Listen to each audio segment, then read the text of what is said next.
season continues tonight with the Alan Jeans Medal to be awarded to the Coach of the Year. Julian Stoop is there with a special guest. Thank you, Nerily. Joined by North Melbourne coach Brad Scott. And Brad, at the end of this year, was this your toughest year as a coach, do you think?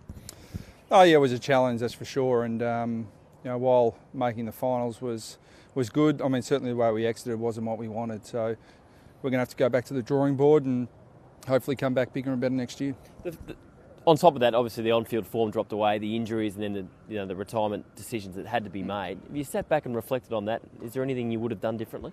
Oh no, we've got to go over our review process as normal. So we're in the throes of all that at the moment. Unfortunately, when the season ends, it's not holidays for coaches and staff. We continue to go through that review process, and that'll go for a fair while. And before we know it, we'll be into the draft, and looking forward again to the excitement of youth. So.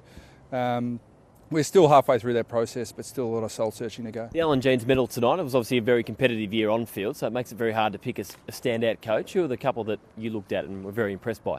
I think there are a couple that I think Alistair Clarkson again was very, very good, and it's a bit of an anomaly of this award that he's never won Coach of the Year, which is really strange. Probably more to do with the system than it is to do with his coaching.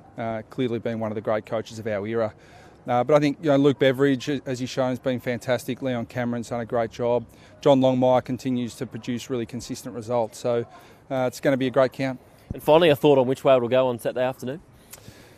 Oh, look, probably my heart says the Bulldogs, like most Victorians. But watching Sydney in the prelim, my head probably says them. But I think I'm like most people, and I just hope it's a really close contest. And two great teams have made it, so it'll be a great game, I'm sure. Well, Brad, thanks for your time. Enjoy the night and enjoy the off-season. Thanks, Jules.